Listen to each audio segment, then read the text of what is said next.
We're going to have a roundtable discussion on the economic and social effects of the war in Ukraine, in Eurasia in general. And when we wrote to our partners, we were asking to think about the challenges and opportunities for emerging markets, and we asked to structure the discussion around some topics, so labor markets, migration, informal economy, trade, business development, foreign investment, sanctions, regional cooperation, and sustainable growth.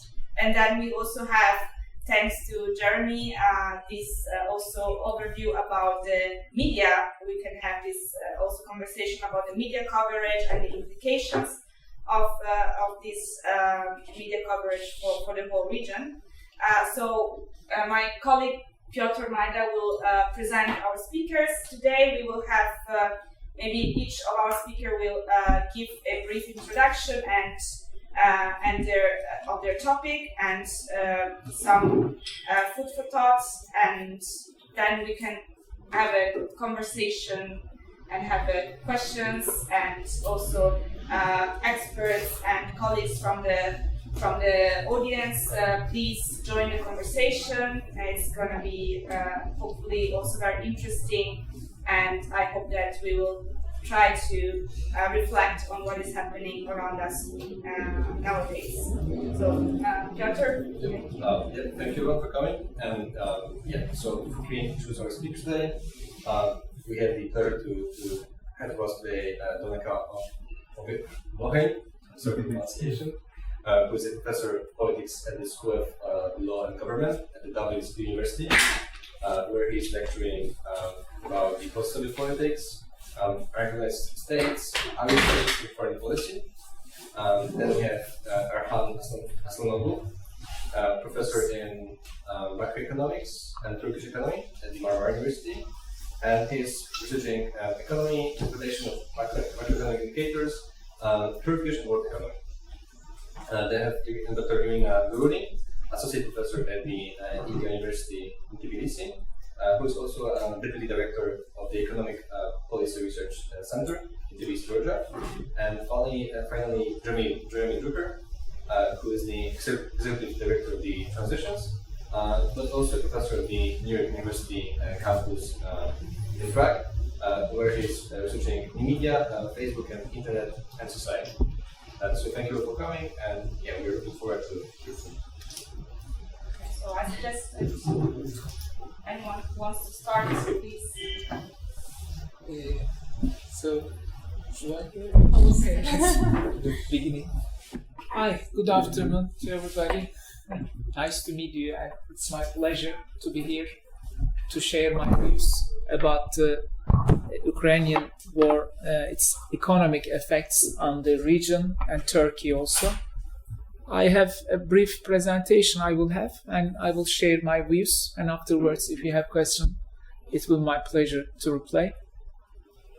I worked for this university, but I'm retired now. I'm working for another university, have some administrative duties. I actually wanted to begin by in the immediate impact of the war in the world economy and in the region. What I see is that there are a few points that seems to be relevant. The first one is that the economic growth, the growth of the world economy is slowing down after the war. At the beginning of the year, the growth projections for the year for Europe, for all over the world, was higher compared to recent projections. There was the economic growth of the world economy was expected to be around 4%. Now it's getting 3% and less than 3%. Almost 1% is cut off from the world economic growth, and the European region growth rate is somehow higher. The projection of the European growth is slower compared to January or December projections. So the first is growth rate is slowing. The second one is the world was having inflation. The inflation was rising in all over the world. But after the war, the inflation has accelerated. And the main reason is the energy and food prices. And almost the OECD region, the inflation figure reached about 8 to 9%. It is we can compare it with 40 years ago in Europe, in United States, and all over the world. Unfortunately, in Turkey, we cannot compare it. The second one, as I said, the intensified inflation. The third one is as the food prices has increased a lot, food exports restricted, food supply from Ukraine restricted, food prices is rising very dramatically, and there's a risk of hunger in some of the regions in this region, in Africa, in Middle East, in some countries. And the energy crisis, the authorities says that this is an energy crisis. Yes, it's really an energy crisis. The oil prices, natural gas prices are rising very fastly. And also, maybe not in terms of economics, and defense and security crisis also appeared in Europe and in many parts of the world. We can move, Erhan, please. I have some figures, tables. Well, probably it's not easy to follow, but you see this is the World Bank projections. You see the 2022 is now 2.9%. It is less than 1.2% compared to December projections. And maybe you can see here. This is the figure, and now it's less. This is how the projection has decreased. And you can follow Europe. The projection for Europe is 2.5. It's here, and it's less than 1.7%. Maybe the highest, together with Russia, the highest cutoff of projection is in Europe. So it's normal because the war is here. The Europe is affected quite substantially from these figures. Maybe we can move the next one. Yeah. There are almost all countries' projections are going back.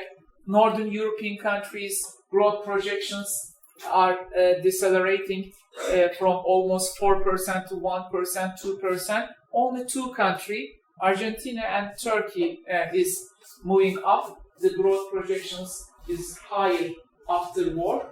But the dynamics, and the Argentina is far from this region. Commodity producer, they get their revenues increasing. They are benefiting from this situation. And Turkey, the story of Turkey is different.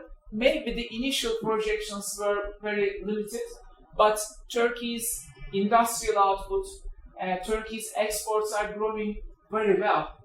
Actually, it continues because of the pandemic, because of the war. Maybe the Turkey's role, due to geopolitical change, Turkey's role has changed, and Turkey started to be a supplier of many low and medium technology products to Europe and to the Middle East region. We can proceed.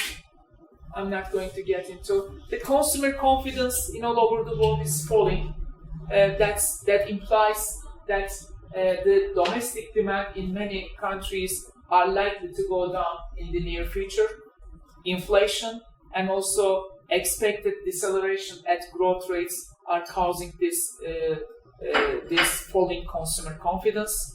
We can continue. And this is the inflation figure, the OECD inflation. As you see, April figure is around 9%. Core inflation, that means excluding food and energy, is around 6%. But in May, it got higher. We know from some of the individual countries. And if you compare it with 1980s, so what we see in the world is now, well, the growth rate is falling, it's true, but it's still around 3%.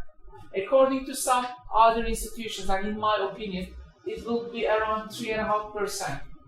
Last year it was 6%. Economies are slowing down, that's true, but inflation is a big problem. The inflation target was around 2% for many advanced countries. Now it's around 8 to 9%. So we can move. These are some figures. The inflation is higher all over the world. Before the war, after the war. Unfortunately, our country is the biggest, the highest in this table. But in many countries, the figures, as we all know, higher. We can proceed. Food and energy. You see, there's a sharp rise in energy prices, sharp rise in food prices, and this is the main factor behind the inflation in all over the world, apart from other supply disruptions, etc. We can move. This is the food price. You see, compared to previous episodes, this is a very huge increase. Food prices, Ukrainian war caused it. We can proceed. And many countries started to restrict their exports of food products. So restrictions come up with food price rises. The higher the export restrictions, as you see in the previous months, the higher the food prices. Supply is falling, demand is not falling. That's why the price is getting higher and higher.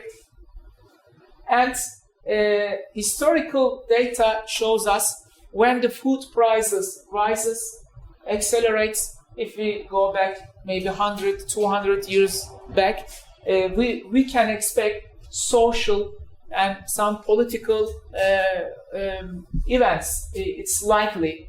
We see some examples in Latin America, in Africa, and this sharp rise in food prices are likely to cause some higher social tension and political upheavals. It's likely.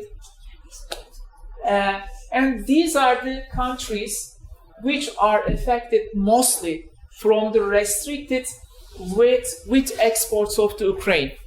Mostly the North African and Middle Eastern countries. They depend almost, for example, Armenia, Sudan, Lebanon, they depend almost 80-90% to Russia and Ukraine. The Yemen, Namibia, Oman, Yemen, these are 40-50%.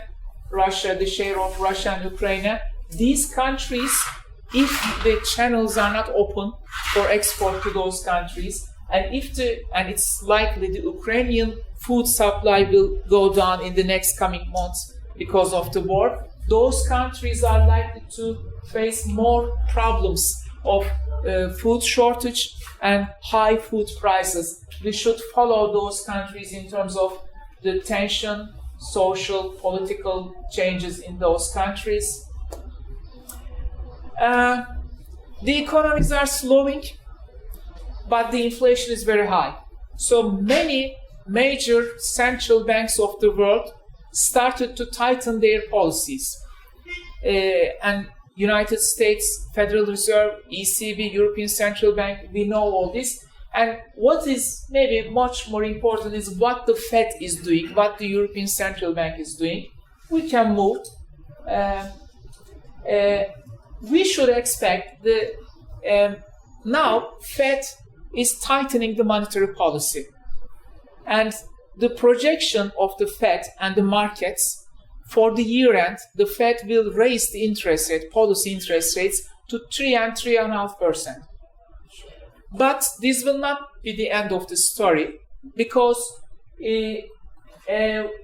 US inflation was around 15% by early 1980s after the oil shock of 1970s, and United States raised the interest rates to 20%. Now the inflation in the United States is around 8 to 10%. We should expect US Federal Reserve is likely to raise the interest rates 4, 5, 6, maybe 7% in order to stop the inflation, in order to get the disinflation in this country. So we should expect the dollar index will get higher. Euro-dollar parity will work in favor of dollar. The more powerful, as the dollar gets stronger and stronger, and as the world economy is moving in this direction, one outcome is that the higher the interest rates in the United States, the more likely the recession in the world next year. Monetary policy, we can see the output, the impact of the monetary policy after 6 to 18 months. So we should expect recession in United States next year, this time or in the second half of the next year. So what I would like to say is that from the previous diagram, the first one is the dollar will be stronger. This will cause some other emerging market currencies to depreciate, to devaluate in some fixed exchange rates, and the capital is likely to move to the safe havens. Maybe we cannot see. I try to summarize some points, but in the world economy, we should expect capital will move to safe havens. That is United States, that's Europe, that's Japan, and the capital available for emerging markets, for other parts of the world, will be limited. The world economy is likely to go to recession. In the United States, in the past 60 years, Fed tried to raise interest rates 11 times, and 8 of them resulted in recession. This is the 12th time, and it's more likely to be resulted in recession. So that's some of the points, some medium-term projections. In the advanced countries, we should expect stay-at-home strategies of the investors. They will prefer to invest in advanced countries, not in emerging countries. Inflation and recession raises the inequality. This is a problem in the world, but we should expect higher inequality in all over the world. In the world economy, we have more than $3,000 trillion debt, household, firms, governments, and as the world economy gets slower and slower growth rate, this debt might not be paid easily back. There is a risk of default, especially in less developed countries. We should follow it. In some advanced countries, household debt or some corporate debt may not be paid back. The risk is that might cause a financial crisis in those countries. Less developed countries, in Africa especially, debt and food probably in the short term would be the losers. Unfortunately, they may default to pay their debt, and high food prices might come up with some social and political problems.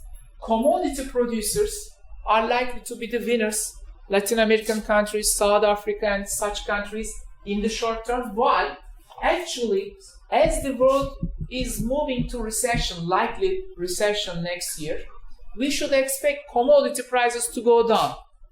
But due to geopolitical factors and due to climate crisis, as the world is moving from fossil fuels to renewable energy, it's likely that those fossil fuels like oil, natural gas prices will not go down easily. Those commodities are produced with the energy. So if the energy prices are likely to be high, then commodity prices may not go down so easily. During the recession, those prices is unlikely to go up. But if the energy prices will be high, commodity prices are likely to stay at high level for some time. So those countries in the short term would be winners, maybe in this case. What about the next? We see this one outcome. Let me so briefly conclude my arguments. COVID-19 and Ukraine-Russia war led the world more from globalization to regionalization, it seems. This is one fact. Protectionism are likely to increase. World trade are likely to go down. climate crisis continues, and what I expect, the Ukraine war is likely to accelerate to the movement to renewable energies and carbon neutrality in Europe. Maybe this year and next year, Europe will move to nuclear energy, coal, etc. But due to defense security and due to energy crisis, I expect Europe will accelerate to movement to renewable energies and carbon neutrality policies. And for Turkey and for many emerging markets, what does it mean? If you want to export to Europe, if you want to keep your trade links with Europe, the countries which have trade with Europe should be able to transform their industries, their sectors to this, to the carbon neutrality and renewable energy structure. If they fail it, they will not to export to Europe. So this is one challenge for emerging markets and Turkey as well. One more sentence, maybe I can, if there is a question, I will try to reply. For Turkey, what we see as in Turkey, Turkey is one of the countries which has high growth rates in the past 2 years. The reason is that our domestic demand is falling. We have very high inflation, our purchasing power is falling, but Turkey is exporting well. Due to Chinese, European, Chinese, US relations, geopolitical chains, Turkey started to be center of logistics and some productions for supply, part of supply chains. So Turkey is benefiting now from this structure. But if Turkey wants to keep this benefit, Turkey should also achieve this transformation in its industry in the near future. Okay, thank you very much for.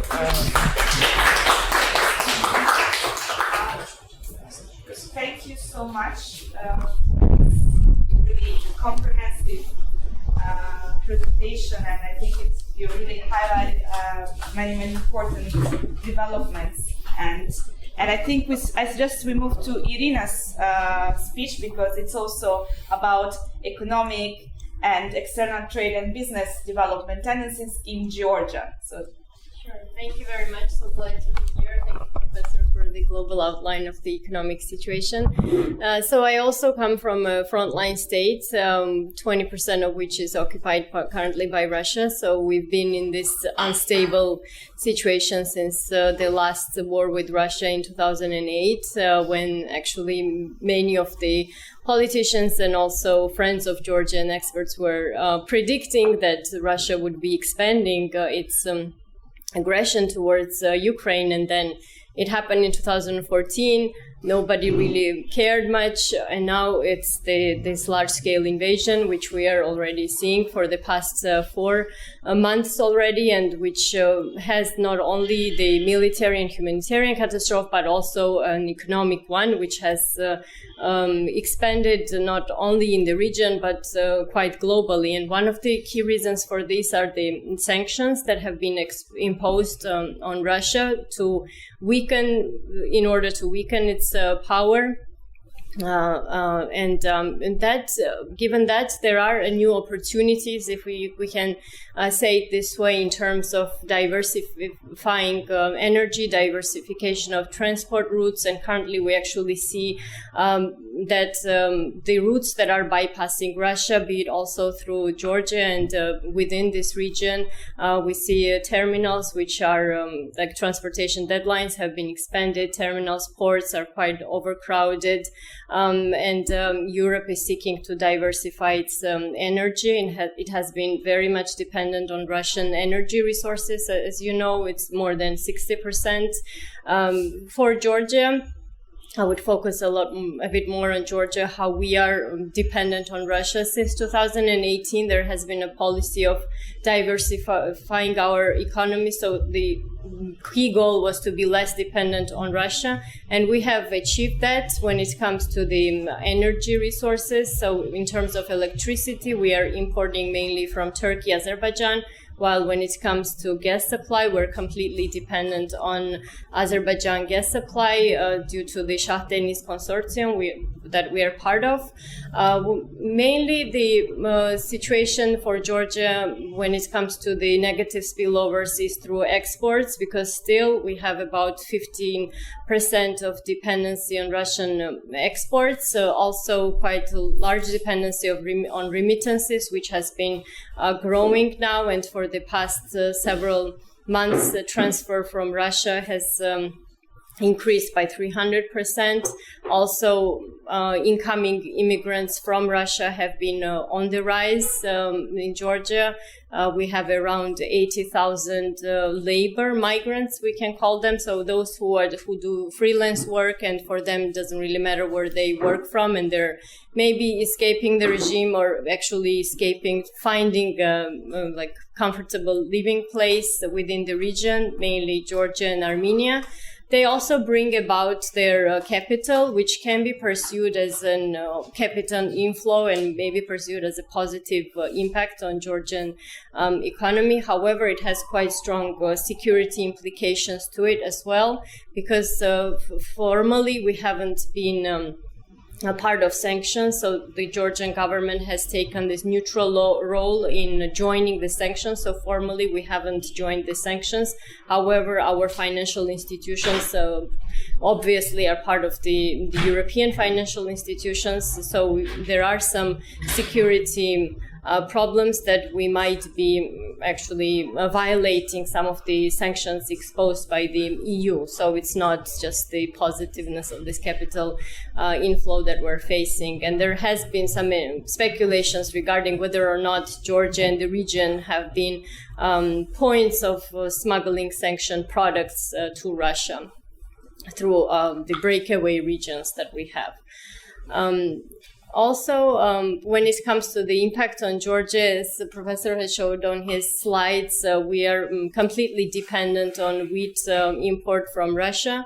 And currently we are working on diversifying it to get it from Romania, but this is food crisis might be coming. We are also facing two-digit inflation, as most of the countries in the region, and there are some projections of possible stagflation, meaning that recession paired with inflation. Particularly, prices are naturally high on fuel and also foodstuffs. In some cases, these two digits even goes up to 70% on particular foodstuffs. And for a country which is quite underdeveloped and there are a lot of people who are socially vulnerable, this type of inflation on foodstuffs really creates social problems as well. So I think I will stop here and look forward to your questions and comments. Thank you very much. Thank you very much for this overview, especially watching out this. Sure. I'll just very briefly speak to what you said, the tendencies perhaps that I've observed since the war began almost now 4 months ago. I think the biggest impact from a European perspective has been the movement of people, which is unprecedented since World War II. I mean, we're talking about 5 million refugees and about 7 to 8 million internally displaced people. That's approximately 1/3 of the population of pre-war Ukraine moving in 3 months. And many of them in the first month, in fact. And of course, that has been absorbed disproportionately by different parts of Ukraine's neighbours, the European neighbourhood, we might say. Poland, of course, taking 2 or 3 million refugees. Moldova taking a huge number.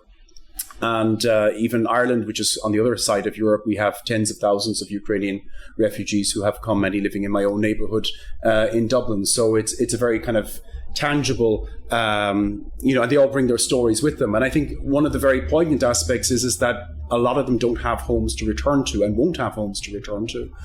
If you compare it, I had some statistic here, I think from World War II, which is that I think about 20% of houses in Germany were destroyed during World War II. And that was higher in some cities. I think in places like Hamburg, it reached as high as 80%, but 20% throughout the country. But, in Ukraine, in Mariupol, 90% of buildings are destroyed or damaged. This was a city of 500,000 people before the war began. Kharkiv, about 40 to 50% of buildings destroyed. 400 educational institutions destroyed. I saw places like Kharkiv, Faculty of Social Sciences, where I gave lectures, bombarded and under fire. Similarly, Donetsk, the university I lectured at as well, they moved to Mariupol in 2014 when this conflict first began. So, of course, they have been doubly traumatized. And all those refugees have those stories. And as I said, that's why I'm kind of, in a way, reluctant to talk about markets and opportunities, because we're still at such a survival mode right now for the people of Ukraine. And I think there's going to be there's going to be three stages, essentially. There's going to be bringing an end to this war, however that's done, and whenever that's done, and however that's done. And then there's going to be reconstruction and hopefully retribution. But that's another story about the mechanisms that will be necessary to bring some form of justice there. But certainly reconstruction is going to take years. It's going to take money, and that'll be another source of debate about where that money will come from. Some saying, of course, that assets that have been frozen of the Russian Federation should be in part used. But everybody in Europe is going to have to contribute, and is already contributing to the reconstruction. To use the word that's in the subtitle there is an opportunity there in a way, because if you're building something completely from scratch, it does provide an opportunity to implement best practice, but that's still very academic. And then we have the third stage, which is moving forward beyond that, and that brings to my mind the recent events when Ukraine, Moldova, and Georgia, of course, applied to join the European Union, and that, of course, leads to a different perspective. I mean, the European Union, if you look at its evolution, has always kind of responded to bigger geopolitical events. I mean, even the origins of the European Union, they lie in World War II, in an effort to ensure that nothing like that would happen again, to create kind of an oasis of peace and prosperity. And then the second big moment, I mean, when I was growing up, for example, the European Economic Community, as it was called, or the European Community, only had 12 members. It expanded to 28 members very quickly, and that was because of the other major event in Europe, which was the collapse of the Soviet Union and the Cold War.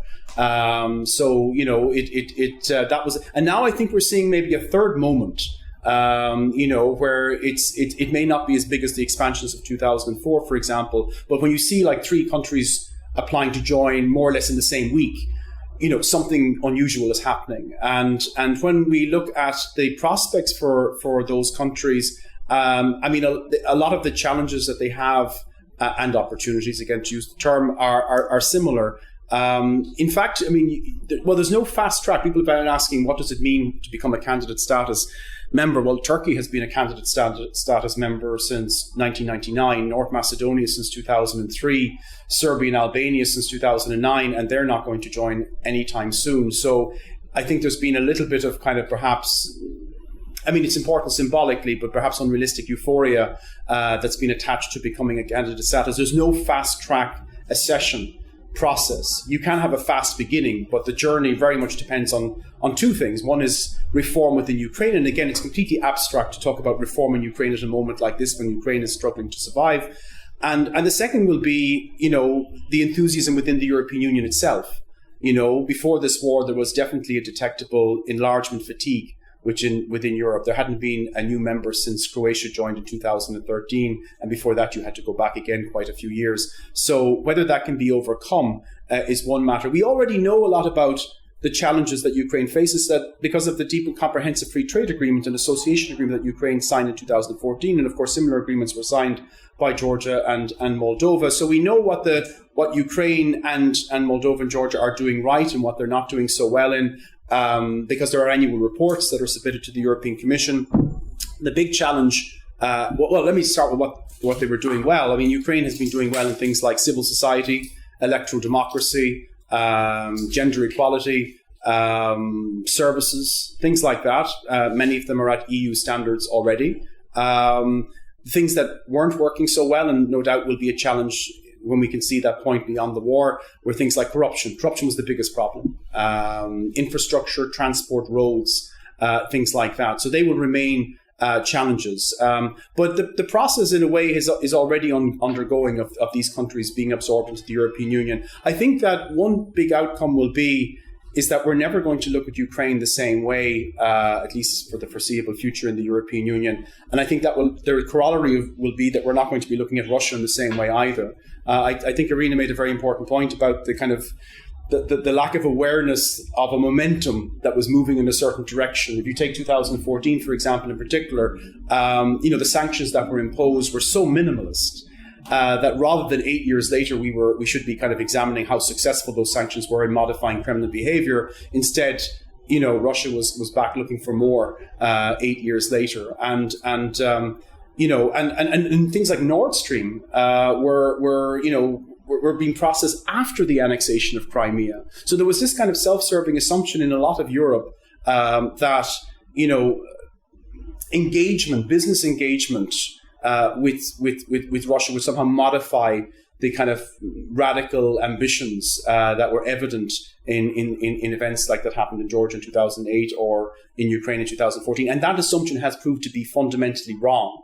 And I think that there's a lot of people in a lot of European capitals who are digesting that still, what that means. And it will mean, to go to the points that Erhan would made, it means that we have to look at alternative energy sources as for a beginning, because there is that irony that, for every billion euro that Ukraine is getting in aid from the European Union, about 30 billion is being given currently to Russia in terms of revenue for energy. Now that's changing slowly, not least as well because of Russia's unilateral actions and sometimes cutting off the energy supply. But that's changing. So that means we'll have to look for alternative sources of energy, but also different sources of energy, different types, more renewable sources of energy. I think we're also going to have to ask ourselves about international organizations, which have proven so ineffective. There's been questions about, the United Nations. I know there's always been questions about the United Nations, but they're more salient now than ever, about the OSCE. Why these organizations have been ineffective in preventing conflict. There's also questions for NATO. I mean, it's ironic, of course, that one of the reasons that Russia ostensibly went to war was to prevent the expansion of NATO. Now we see Finland and Sweden who've signed up to join. So we have 2 new members within 3 or 4 months of the war. But the way NATO even organizes itself is going to have to probably fundamentally change. There's going to be more of, I think, of a permanent presence in Europe, almost going back to the Cold War days when there was a permanent presence of NATO troops in large parts of Europe, and also within the European Union. Because there's also, I think, a resentment among some European Union countries that, America is leading the kind of, that's why people are sometimes suspicious of NATO, including in my own country, Ireland. Ireland's not a member of NATO, for example. But I think people would be happier to contribute to a European Union defense. And I think that question is coming into play again, because there's this notion that if the European Union is important enough to be a member of, it's important enough to defend. And that defense may not be just economic, it may have to be military as well. And in Ireland, certainly we're asking ourselves questions we thought we'd never ask ourselves about, what kind of aid and what kind of contribution we'd be willing to make to defend Europe. Because, of course, as an island on the periphery of Europe, we've had that luxury of not being in a dangerous neighborhood, so to speak. But we've seen now that these things can transform very quickly and in ways that are unanticipated. I may just stop on that note and simply to say that the other one thing I have here just in front of me is about territorial conflicts. And of course, that issue does come up sometimes about Georgia, Moldova, and Ukraine, about whether the fact they have unresolved territorial conflicts would be a barrier to joining the European Union. And of course, there are issues of smuggling as well in those parts sometimes. But I think there's a general recognition within the European Union that these are problems to be solved, but they're not insurmountable obstacles to membership. And I think a clear precedent there is Cyprus.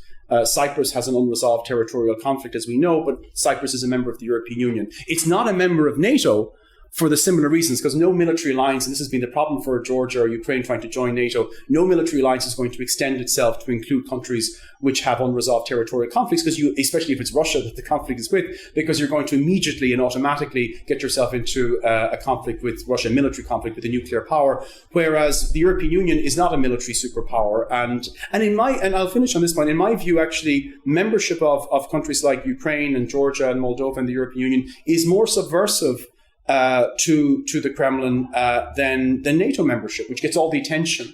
because NATO membership is a security guarantee, which people may argue how effective it is or it isn't. But the European Union is a much deeper relationship than a security guarantee. It's economic, it's political, it's cultural, and it's based on fundamental values. And I think, a prosperous and peaceful and stable and well-governed Ukraine would be much more subversive in a way to the Kremlin's narrative than just simply joining NATO, which, as I said, the virtues of which can be disputed. So on that note, I'll conclude and I guess hand over to Jeremy. Thank you. I think you really pointed out also important actors that are European Union, NATO, and also the role of the reconstruction that will be ahead. So I think it's also very, very important to give the context and to look ahead what is waiting after when the war is over. So now I give the floor to Jeremy Drucker, and I think these have all been really great points and good overviews, and also point to some of the problems with the Ukraine coverage, just in terms of these are people who actually know what they're talking about. And I think one of the elements we've seen over the course of a couple months is there are a lot of times people who don't have expertise talking about what's going on in Ukraine. But maybe I'll start with just some comments about what I think has gone well with the coverage and just my personal opinion, then talking with others. There has been obviously very comprehensive coverage. I think one can make the argument that over the years, Ukraine has been rather neglected in coverage in the media, and that goes for us as well. It's a huge, important country, and it has only been covered over the years when there's been crisis, 2014, and then the Orange Revolution, things like that. Otherwise, given Ukraine's importance, I think overall it's been undercovered compared with other countries. So we did have, I think everyone knows this, but this was obviously one of the most covered wars in history, especially through social media and getting out these personal voices around the world and rallying attention through people that were actually on the ground. There's pluses and minuses to that, which we can talk about later. But in that way, the idea of getting human stories out has been a very powerful weapon for rallying support for Ukraine around the world. And the ways it's been done, again, we can talk about this later on, but there's obviously a difference between how other conflicts have been covered. And that's been one criticism that the attention that Ukraine has drawn in all the refugees, but refugees from other parts of the world have not historically been covered in the same way. That's more on the negative side already.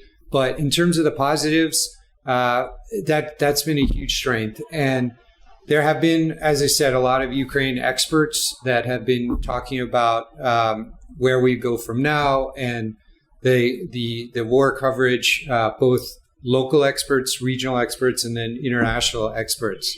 I think I would like to maybe differentiate as well between the more analytical coverage and then the coverage of kind of talking heads and people who write opinion pieces, because I think it's the Ukraine coverage as a whole, the war reporters, the people that have been out on the ground have done very heroic work and got out those stories. Bucha and all the atrocities and things like that, people going in afterwards. Criticism, though, I think can be directed more towards the people that appear often both on, say, U.S. programs. It's hard for me to talk about everyone's country who's here, so you would have to know better yourselves. But at least in the U.S. and also in the Czech Republic, you have had a lot of people kind of come out of the woodwork who are not experts on the region, who are not experts on Ukraine, who have been called in to give opinion about Ukraine. So I asked a British academic who's a Russia expert who's been in the U.S. for a long time, and he said, at least when you're watching the U.S. coverage, the ability of war reporters to go in and get those stories has been very powerful. But a lot of times you have people on American TV who are working for Washington-based think tanks or other institutions who are maybe former politicians, former generals, people like that, who have a political agenda, who are there to push a certain line, without really having the regional expertise or experience actually have been on the ground. And in the Czech Republic, we've also seen the same thing. I spoke to a long-term Ukraine watcher who was working for the EU in Kiev for a long time, who's now back in Prague. And he said one thing he's seen is that, again, there are people on Czech TV who are not really experts on the topic, who have been spouting opinions. And he actually spoke to some Czech journalists of why that has happened. And it's in the Czech Republic, and again, this might go for some of your countries that are smaller, there's a very limited amount of people that are able to talk coherently on things like war and the impact in Ukraine. So some of the Czech TV stations, for example, have tried to diversify their coverage by not having always the same people there. But the downside of that is people have been called in who are not real experts to try to diversify the coverage. So there's then been that aspect to it. And then I think we can probably all agree, overall, the media coverage has been very pro-Ukraine for obvious reasons. But there are questions about, like, are there sides that have not been brought up? I mean, issues that have not brought up, right? That the Ukrainians were not reporting their losses until recently, but trying to always tally how much Russia had been losing during the war. Again, understandable reasons why that was happening. Within Ukraine, obviously, there's been a lot of rallying around the flag, which often happens during wars. I think people know about the United News Marathon that's been in Ukraine. Do people know what I'm talking about? No. So a lot of the stations, there was an agreement that stations would combine their coverage. So certain stations were chosen and others were not. So there's been some criticism about the stations that were left out from this kind of united coverage. A lot of it is news. Some of it is more done by, say, production companies to kind of, again, rally people around the government. So I'm not criticizing that. There's reasons why that was done, but there are issues about media freedom and diversity and stuff that have come up. And even talking to, say, a Ukrainian woman who's based in Prague, who works in the media support area, she said some of her friends were just wondering why certain issues have not really been brought up on that TV coverage. So there are, it would be impossible for any government to work perfectly in such difficult times as now. So there are areas where maybe some criticism could be brought up of how something was managed, this or that. And she said she and her friends were talking about, like, why those issues are not brought up in Ukraine in that kind of united coverage. The same for Western coverage as well. Again, this academic I spoke to, he said, for him, it reminded a little bit about Orwell during World War II, and kind of like lying for a good cause was Orwell's view. So I wouldn't say lying in this case, but kind of not neglecting maybe some of the ways that the coverage might have been maybe a little bit more balanced in that way. Very, very difficult in such a situation where a country's invading another, right? This is a very, in some ways, unique situation, how you might cover it. So those are some issues that have come up over the last couple months of the media coverage. So, maybe I'll just stop there. I think there's a lot more we could talk about just in terms of disinformation coming out and how people have been trying to fight it, and sometimes successfully, sometimes not.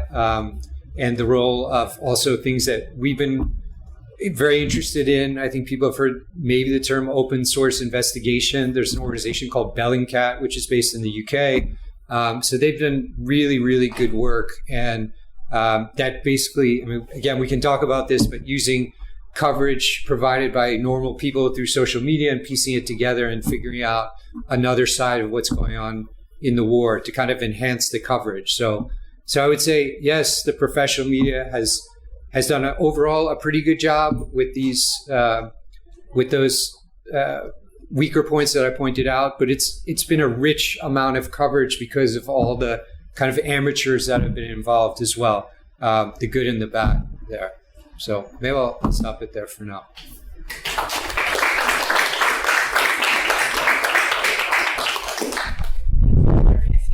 Also kind of very good conclusion of the conversation, because everything that we talked about previously is then reflected in the media, and the media is what we use to understand what's going on. And you pointed out also correctly that there are also some challenges because we don't have much information and disinformation, and I think this is also will come up in the questions. So again, thank you very much for your presentations. And now I would like to start the roundtable with a quick question to all of you. So please try to be quite short in the reply, and then we can give the floor to the participants. So maybe I'll just go from the left to the right. So maybe also Professor Erhan. I was thinking that the both cases you showed about Argentina and Turkey, they were both having extremely high. They were both having growth rates still positive, but also high inflation. So in a way, isn't that meaningless in a way, as the growth rates are being, let's say, consumed by the inflation in both cases? But on the other hand, isn't also the war in Ukraine, in a way, the longer it goes, isn't it, in a weird way, controversial way, a good thing for Turkey, because it can do business as usual with both sides without it actually choosing a side? That'll be my first question. Then going to Donaka, I was thinking, it's a big question, but I hope you will enjoy thinking about it. So as we're seeing the issue with NATO and the territorial integrity question, especially, and UK also leaving the EU, which is, I guess, was the biggest obstacle to the establishment of the European defense, let's say, institution. Do you see a chance of a down of a new institution in EU, or European maybe institution that can get on board also Scandinavian countries without the issues of, let's say, Turkey, as we see now with NATO, maybe also Cyprus, maybe also Georgia? Is there this opportunity for EU to get independent from the US, let's say, umbrella? Then going to Irina, is Georgia trying to get on board, let's say, on the ship of the fast accession track, along with Moldova and Ukraine? Is there do people see in Georgia the opportunity to also get fast-tracked, maybe under the same umbrella of threat from Russia? And going to Jeremy,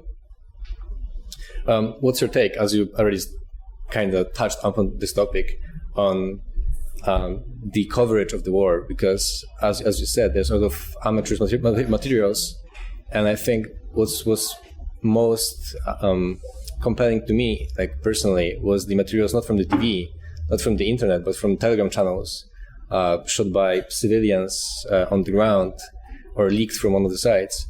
So in this scenario, do we still need the big TV stations to filter those news, or maybe we can do it at grassroots, like from the bottom, by fact checking maybe a bit more efficiently than it's done by the big stations that are used to this kind of scheme of this pattern of getting the experts to tell us what to think, especially in the situation where both sides are being accused, let's say, of attacking civilian districts and so on and so on. So yeah, let's start from here, and then let's go to the other. So maybe I should start first. Okay, thank you very much for your questions. And for Turkey and Argentina, I think inflationary environment cannot be sustainable. Both countries need to fight the inflation as well. As far as I know, Argentina, the inflation is due to some structural problems, due to high public deficits and for years on. In Turkey, our inflation has also structural sources, but the recent one is due to misled monetary policy, very high negative interest rates.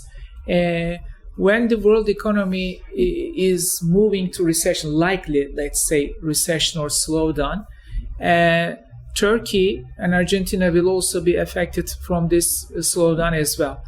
That might cause somehow disinflation in both countries, but in Turkey from now on I can say that cannot be sustainable, and in the near or in the medium future, medium term, Turkey will has to change its monetary policy course and will face with more disinflation in its economy.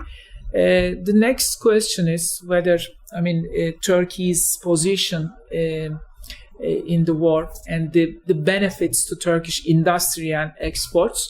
I think, the Russia-Ukraine war contributed to the Turkey's exports or the opportunities, its industrial product, but it basically started from the US-China trade war, and due to its outcomes and COVID-19 changed the Turkey's structure. So it will basically depend on this structure rather than the war. The war is also related with this geopolitical division, maybe.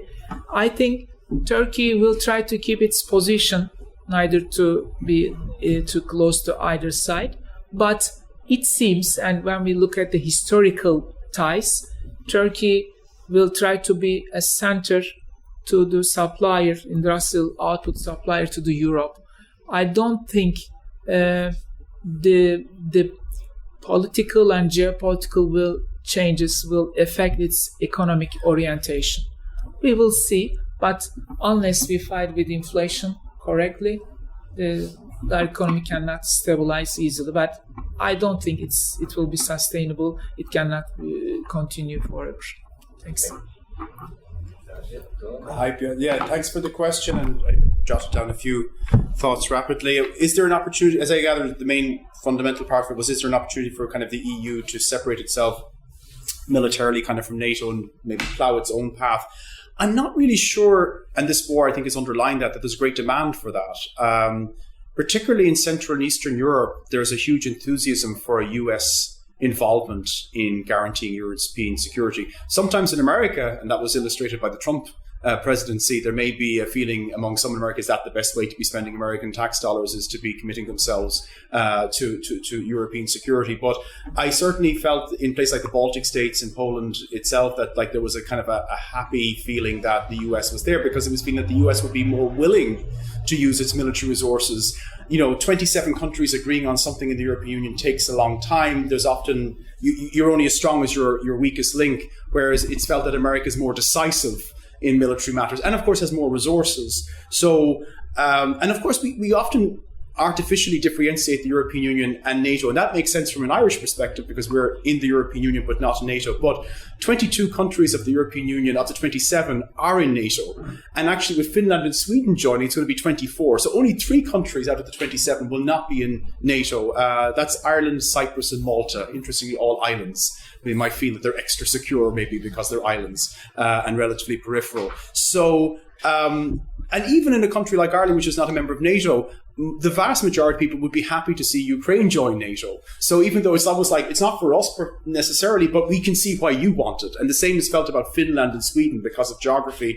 As I said, we're in a different geographical area. So as I said, if you're in Central and Eastern Europe, I think you're happy the US are involved. And if you're further away, like in Ireland, you say, well, it's not necessarily for us, but I think I can see why Finland or Ukraine might want it. I think there's a general understanding that this was never about, as it was articulated in the Kremlin, about NATO expanding eastwards. This was about the countries of Central and Eastern Europe, which were sovereign democracies, expanding westwards, taking their place in the heart of Europe, which was their right. The one thing I would say, it's interesting to contrast, and this kind of links with Jeremy's very interesting observations about the media. It's interesting what conflicts and what things the European Union and indeed NATO decide to get involved in and what they don't decide to get involved in. It's a bit like media coverage. So, for example, I can't help but comment on the contrast between how the European Union has responded very robustly, and indeed NATO less so, but still, at least rhetorically, about the war in Ukraine and focused the spotlight on the war in Ukraine. And yet you had only in 2020 the conflict between Armenia and Azerbaijan on Nagorno-Karabakh. Now, almost 10,000 people died in 44 days in what is essentially part of Europe, or at least the periphery of Europe, depending on your geographical definition. And it had almost zero media coverage, but also the European Union felt no obligation to get involved. They did absolutely nothing. And yet they feel, so that's an interesting question itself, is how big the implications of this Ukrainian conflict, or the conflict rather in Ukraine are, because it seems that the European Union certainly is quite selective about the conflicts it engages with. And Ukraine is priority number one, but you can go not too far away in the neighborhood to Armenia and Azerbaijan, and there's no interest at all. Thanks. So Georgia's constitution says that the country's direction is Western, and pro-Euro-Atlantic integration is the priority of the country. So anything that you do against is unconstitutional. According to the public opinion polls, 80% of the population wants to join the EU. So this is the point from the public opinion and also the constitution. But currently we are facing internal challenges of having oligarchic governance, in a sense, because we have a Russian oligarch who is the informal ruler for the past 10 years. And the government is also playing along the oligarch's interests because he has quite some assets in Russia, and this policy of not irritating Russia because the oligarch's assets might be jeopardized is something that the government is following the path now. So when we applied together with Moldova and Ukraine, and it was just 2 days ago that Ukraine and Moldova got the candidacy status, while Georgia got it based on the conditions of the oligarchization, so the rule of law and independent judiciary are the key priorities in order for us to also gain the candidacy status. And today in Georgia at 20 hours or at 8 p.m. there is a countrywide demonstration throughout the entire country, like home towards Europe, because in our case we have the society who is pro-European and wants EU and Euro-Atlantic integration, while the government is pushing us backwards with their statements and actions. So we'll see what happens. Yeah, this is a question we've been facing for a long time, I mean, even before the war. I remember being at panel discussions, conferences 10, 15 years ago, and there was always this question of, will social media eventually replace quality journalism or not? And I always thought it was framed in a strange way, because in a way I think quality journalism is needed more, right? Because there's more information to filter, and you need people to tell you, who have hopefully been trained as fact checkers, as you pointed out, or journalists, or whatever media role they have, to sift through everything and tell you, like, this is legitimate and this is not. But there is such a wealth of information out there, and people tend to take shortcuts. So I think that's the big question we're having to deal with, is how can you fact check this kind of information on the fly really quickly, and who's going to do it? Is it the platforms? Are there professional fact checking organizations? Is it the New York Times? Is it, the Guardian or whoever? So it's a really complicated question. And on top of that, we've now seen a lot of the people spreading propaganda have themselves calling themselves fact checkers now. So like the whole idea of fact checking has now been mainstreamed to a degree that we ran an article a couple months ago towards the beginning of the war, written by a Russian woman. I think it was a Russian woman. Yeah, a Russian woman who was saying that even her grandmother now knew, her 80-year-old grandmother knew the term fake news now. And there's been this emergence over the last couple weeks or months of Russian propaganda saying that they are in fact checking fake news and disclosing what is fabricated and what is not. But what we've seen is that sometimes what they are claiming is fake news are actually non-existent sources of information. So, for example, let's say something like Bucha, they will say, Ukrainians say a massacre happened in Odessa or something, right?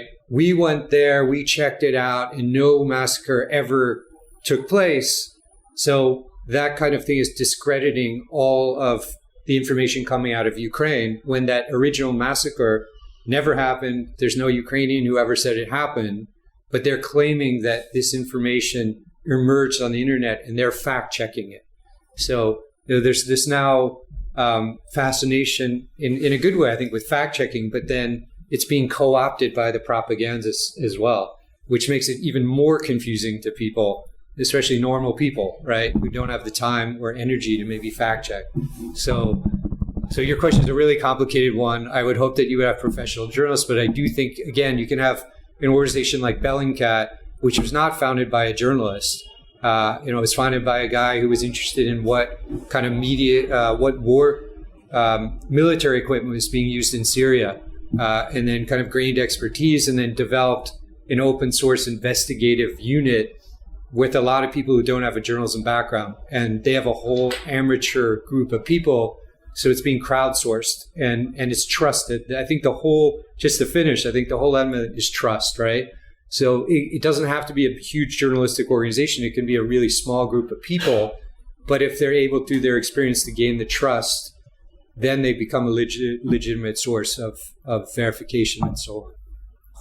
So basically, there is just like an example of how this kind of emergence of professional journalism, volunteers, and social media that we have now. Because recently the Media Zona, together with BBC, published a huge review about that 3,700 soldiers were killed, Russian soldiers were killed in Ukraine, and the way they got these sources was mainly from actually Telegram. Because it was open source, was about funerals and just relatives publishing, about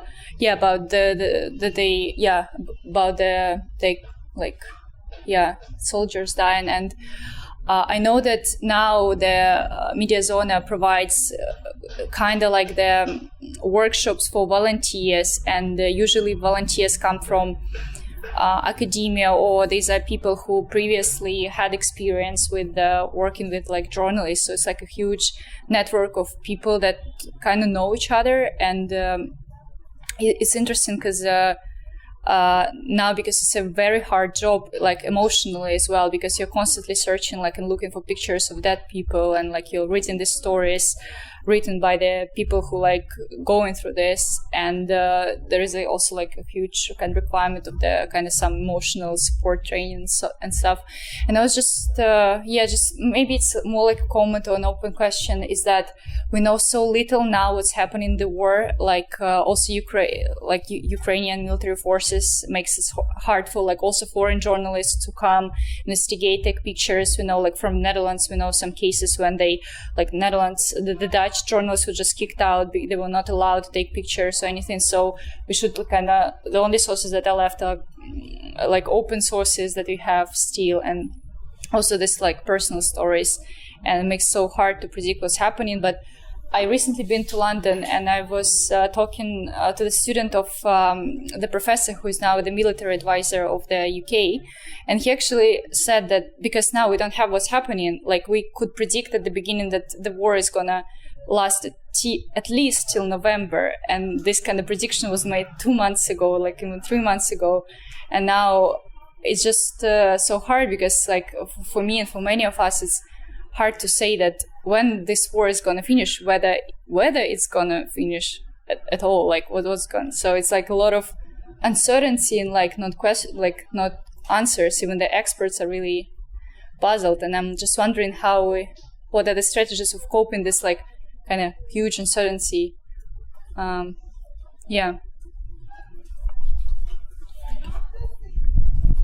So, okay. Is there any other questions from the audience? Yeah, I'm from Uzbekistan, and we know that Central Asian countries, they are really currently between two big forces, Russia here, and then they are just opening up and trying to become closer to the West.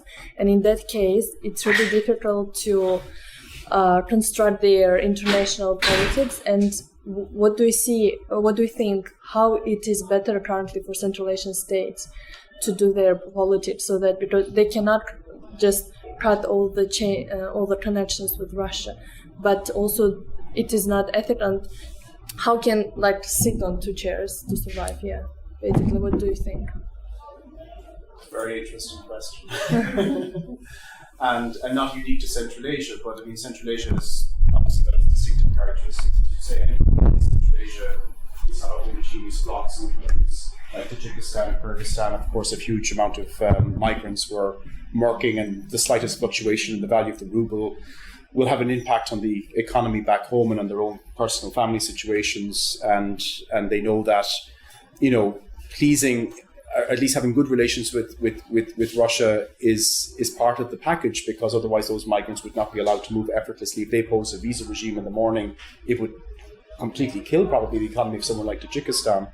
Kazakhstan has been very interesting because, of course, as you know, it had its own upheaval in January, and it requested support from the Collective Security Treaty Organization, which is, of course, Russian-led.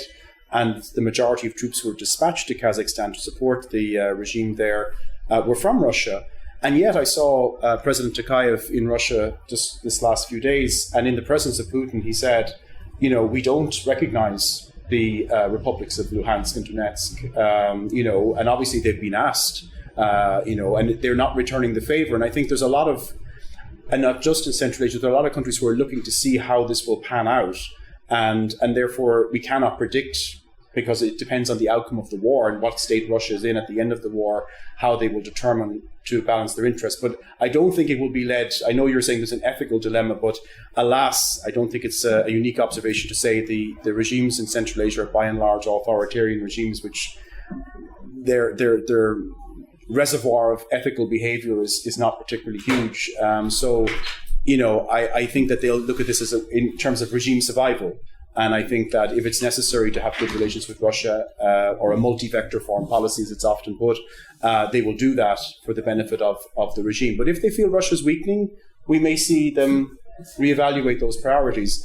Even just beyond Central Asia, of course, in China, they're also, of course, looking at this with great interest. And, I think that how the West collectively, I know it's an often misused term, the West, but responds to what's happening will also influence countries like China when they look at places like Taiwan, because of course there are obvious similarities, lost province, claims to the territory, and now China's less adventurous in its foreign policy generally, but there's a lot of people who are looking at this and seeing how it reflects on their own position, not least in Central Asia, in the Caucasus similarly, and also in Turkey. Because Turkey, going back to the Nagorno-Karabakh conflict I mentioned, Turkey was very unhappy with how Russia just intervened at the end of the conflict and set itself up as the arbitrator and sent its own peacekeeping troops there. And I think they felt that Turkey should have had a greater role. And similarly, Turkey, of course, has always had kind of an ambition to have a role in Central Asia. So they have this kind of frenemy relationship with Russia. They cooperate on some issues, they're rivals in others. And again, they're very much going to be looking at how Russia fares in this. So it's a very unpredictable time. You must have your own observations being from Central Asia about how things are shaking up there, no? Well, we are running out of time, but if I am allowed, I have two very quick questions. One for Professor Aslan Noglu, and the other one for Irina.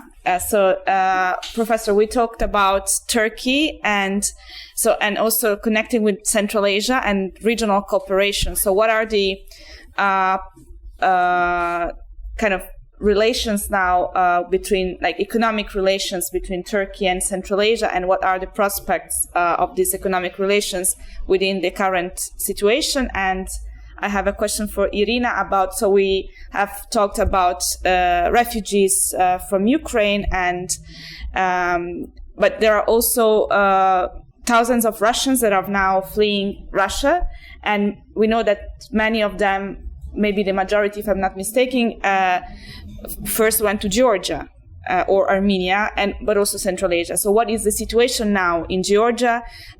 What is also the perception of Georgians about this phenomenon? Thank you.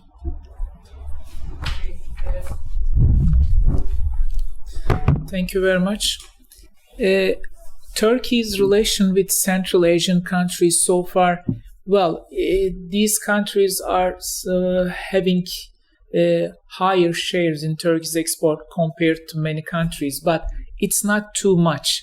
But what is the orientation of Turkey is to do more investment, construction investments, etc. in those countries. That's likely to continue, but I don't think in the near future the structure of the export-import and the share of this region in Turkey's total trade will change. It will depend on how this regionalization of globalization will tend to move. We will see. But maybe what China will do for Silk Road, and that will be a determinant for the relations between Turkey and those countries, for the railway and roads, not maritime road. We will see, but I don't expect so major change in the near term. Yeah, so as you mentioned, Georgia has been one of the key destinations for Russians and Belarusians trying to escape, and either those who cannot stay or those who would like to find a better place to live, and basically also bypass some of the sanctions and discomforts which are taking place in Russia. The statistics is different because some come and go, but almost up to 80,000 or so are staying in Georgia currently. And the most important thing is that they are also opening bank accounts, starting up their businesses. So it's been $1.5 billion or so already on the accounts of Georgian commercial banks as part of their deposits that they've been putting. In terms of economic terms, this has actually created some appreciation pressure on the currency since the capital inflow has taken place, and also there has been inflation, and especially pressures were on the housing prices, automobile prices, and so regarding the perceptions from the population, yeah, it's quite different, but I don't think that many of them we know how it goes when there are too many Russians entering the country, so we are not quite very welcoming, I would say. But there is no governmental position regarding imposing visa restrictions or anything else. So as of now, it's quite open, and they mainly come by car from the north. The customs is quite busy now, and also with the trucks and also with private cars. So it's Georgia has been quite busy with the transport routes now. Yes, do we have time for one more comment? Yeah, sure. Yeah. One thing I didn't cover, but I think it's important to mention, kind of to think about for all of us, is also just how we frame the conflict in a way as well. Because I've been hearing more about Ukrainians being more and more angry, irritated, whatever you want to call it, that all the things we've been talking about today that our first presenter spoke about, the high rising inflation and food prices and energy, will be somehow blamed on them because they're not surrendering, in time. And that's something I think which is kind of emerging a little bit in the media. But in talking to, again, a Ukraine expert, he was saying to me that this also opens up the way for a lot of populist politicians as well. And we've already seen this in the Czech Republic and also some other areas, I think, as well as in Western Europe, that this being misused as well and kind of blaming things on the Ukrainians. And it also opens up a lot to the disinformation narratives that are circulating. And I think that's something to watch out for in coming months.